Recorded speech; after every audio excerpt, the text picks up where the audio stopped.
GeM TV நேயர்களுக்கு அன்பான வணக்கம். அதிகாரம் 62 ஆழ்வினை உடைமை 612வது குறட்பாவை பற்றி நாம் இப்பொழுது சிந்திக்க இருக்கின்றோம். வினைக்கண் வினைகடல் ஓம்பல் வினைக்குறை தீர்ந்தாரின் தீர்ந்தன்று உலகு. வினைக்கண் வினைகடல் ஓம்பல் வினைக்குறை தீர்ந்தாரின் தீர்ந்தன்று உலகு. வினைக்கண் வினைகடல் ஓம்பல் வினைக்குறை தீர்ந்தாரின் தீர்ந்தன்று உலகு. ஒரு வேலையை செய்ய ஆரம்பித்து விட்டால் முழுமையாக தவறு இல்லாமல் குற்றங்குறை இல்லாமல் செய்து முடிக்க வேண்டும். நேரமானாலும் பரவாயில்லை, முழுமையாக செய்து முடித்து விட வேண்டும். அரைகுறையாக விட்டுவிடக்கூடாது. ஏனென்றால் அரைக்குறையாக விட்டுவிட்டு இன்னொரு நாள் பார்த்து கொள்ளலாம் என்று சென்றால் அதற்குள் வேறு ஏதாவது வேலை வந்துவிடும். இந்த அரைக்குறையாக விட்ட வேலை அப்படி இருக்கும்.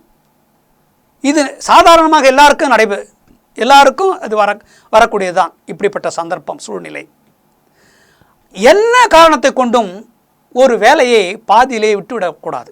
அரைக்குறையாக விட்டுவிட்டு வெளியிலே போகக்கூடாது. செய்து முடித்து விட்டுத்தான் போக வேண்டும். அது எவ்வளவு பெரிய அவசர வேலையாக இருந்தாலும் சரி, வேறொரு வேலைக்கு போகக்கூடாது.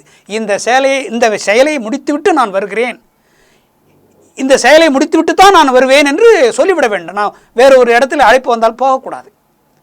நான் ஏற்கனவே ஒரு செயலை செய்து கொண்டிருக்கிறேன், அதை முடித்துவிட்டு நான் வருகிறேன் என்று சொல்ல வேண்டும். அரைகுறையாக அதை விட்டுவிட்டு பெரிய யாரோ ஒரு செல்வந்தர் அல்லது யாரோ பெரிய பதவியில் இருப்பவர் அழைக்கிறார் என்பதற்காக அந்த வேலையை விட்டு போனால் அது நமக்கு பழியைத்தான் உண்டாக்கும்.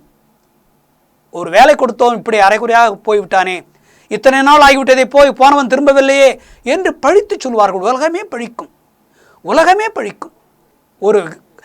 ஒரு கான்ட்ராக்டர் ஒப்பந்தக்காரர் ஒரு வீட்டை ஆரம்பித்தார் கட்டுவதற்கு.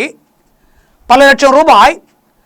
ஒரு 2 மாதம் வேலை நடந்தது, வீடு கட்டுகின்ற வேலை. அவர் அந்த வேலையை விட்டுவிட்டு வேறொரு இடத்திற்கு போய்விட்டார். கட்டடம் பாதியில் நிற்கிறது. 1 வருடம் ஆகிவிட்டது, மறுபடியும் அவர் வரவே இல்லை. அந்த வீட்டை பார்க்கின்றவர்களெல்லாம் ஐயோ பாவம் என்று அந்த ஒப்பந்தக்காரரை, அந்த கான்ட்ராக்டரை பழித்து பேசுகிறார்கள். உலகமே பழித்து பேசுகிறது. இப்படி கூட இருப்பான், பணத்தை வாங்கி கொண்டு வீட்டை முடிக்காமல் போய்விட்டானே பாதியிலே என்று பழித்து பேசுவார்கள். எல்லோரும் அப்படித்தான். வினை பகை என்றிரண்டின் எச்சம் நினையுங்கால் தீயச்சம் போல தெரும் என்று திருவள்ளுவர் சொல்வார். என்ன தெரியுமா, ஒரு இடத்திலே பற்றி கொண்டு எரிகிறது, வீடு பற்றி எரிகிறது. அதை அரைகுறையாக பாதி அணைத்து விட்டு பாதி அப்படி விட்டு போய்விடுகிறாள் தீயணைப்பு படையினர் என்று வைத்துக் கொள்வோம். அது என்ன ஆகும்? பாதி அணைத்து விட்டு பாதி அணைக்காமல் போய்விட்டால் அந்த மீதி இருக்கிறதை பக்கத்து வீட்டுக்கு சென்று அந்த பக்கத்து வீட்டையும் எரித்துவிடும். அதே போல ஒரு தொழிற்சாலையிலே தீப்பற்றி எரிகிறது என்றால் முழுமையாக அணைக்க வேண்டும். அவசரமாக வர வேண்டியது, ஏதாவது அணைக்கிறேன் என்று சொல்லிவிட்டு அரையும் குறையுமாக அணைத்து விட்டு சென்றால் மீண்டும் பற்றி கொள்ளும். அதே போலத்தான் ஒரு செயலை முடித்தால் முழுமையாக முடிக்க வேண்டும். அரைக்குறையாக முடித்து விட்டால் அதனால் யாருக்கும் பயனில்லை. அதை போல அந்த செயலை எவன் செய்தானோ அவனை யாரும் மதிக்க மாட்டார்கள். மீண்டும் அவனை வேறு யாரும் அழைக்கவும் மாட்டார்கள். அவனை தேடி வந்து இந்த வேலையை முடித்து கொடு என்று கேட்கவே மாட்டார்கள். அவனுக்கு கெட்ட பெயர் வந்தது தான், மறுபடியும் நல்ல பெயர் வராது. ஏனென்றால் எடுத்த செயலை முடிக்கவில்லை. அரைகுறையாக வைத்து விட்டவனுக்கு எப்பொழுதுமே வாழ்க்கையிலே முன்னேற்றம் வராது. அவனை யாரும் மதிக்க மாட்டார்கள். வினைக்கண் வினைகடல் ஓம்பல். ஒரு வேலையை மிகச்சிறப்பாக செய்து முடிக்க வேண்டும் என்கின்ற எண்ணம் இருக்க வேண்டும். அவனை மதிப்பார்கள். இடையிலே விட்டுவிட்டு அரைகுறையாக அந்த வேலையை செய்தால் அந்த வேலையை செய்தவனை யாரும் மதிக்க மாட்டார்கள். உலகம் முழுவதும் இகழ்ந்துதான் பேசுவார்கள். கேள்விப்படுகின்ற அத்தனை பேரும் காரி துப்புவார்கள். அவன் ஒரு மனிதனா, நன்றி கெட்டவன், பணத்தை வாங்கி கொண்டு வேலையை முடிக்கவில்லை என்று பழித்து பேசுவார்கள். ஒருவரும் அடுத்த ஒரு வேலை செய்வதற்கு அவனை அழைக்கவே மாட்டார்கள். அவன் எவ்வளவு பெரிய திறமை உள்ளவனாக இருந்தாலும் அவனை அழைக்க மாட்டார்கள். ஏன்?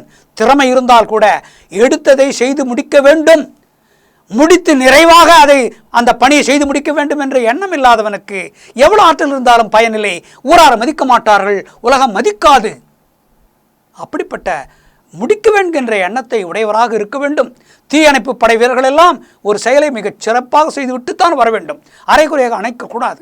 அதே போல போர்க்களத்துக்கு செல்கின்றார் என்றால் முழுமையாக சண்டையிட்டு அத்தனை பேரையும் அழித்து விட்டு தான் வர வேண்டும். பாதி படையை அழித்துவிட்டு மற்ற இப்பொழுது உக்ரைனில் அதெல்லாம் நடந்து கொண்டிருக்கிறது. ரஷ்யாவுக்கும் உக்ரைனுக்கும் போர் நடந்து கொண்டிருக்கிறது. முழுமையாக அழிக்கவில்லை. ஒரு பகுதிக்கு செல்கிறார்கள், அங்கே போரிட்டு அங்கே இருக்கிறவர்களை அழிக்கிறார்கள். அது வேறொரு பகுதியை விட்டு விடுகிறார்கள். அதனால் அந்த இடத்தில் இருக்கிறவர்கள் அந்த படை திரட்டி கொண்டு போரிடுகிறார்கள். அப்படியெல்லாம் போரிடுகின்ற முறை சரியில்லை என்பதுதான் திருவள்ளுவருடைய கருத்து. போர் என்று வந்து விட்டால் உடனே அத்தனை ஒரே நேரத்தில் அந்த போரை முடித்துவிட வேண்டும், போர் செய்து முடித்துவிட வேண்டும், அரைக்குறையாக வைக்கக்கூடாது என்று இந்த குறட்பா உணர்த்துகின்றது. அரைக்குறையாக எந்த வேலை செய்தாலும் மதிக்க மாட்டார்கள், உலகம் மதிக்காது. அப்படிப்பட்ட செயலை செய்வனை யாரும் மதிக்க மாட்டார்கள் என்று குறட்பா உணர்த்துகின்றது. எந்த செயலை செய்தாலும் முழுமையாக செய்ய வேண்டும் என்று நமக்கும் அது கருத்து உரைக்கிறது. மீண்டும் நாளை சந்திப்போம்.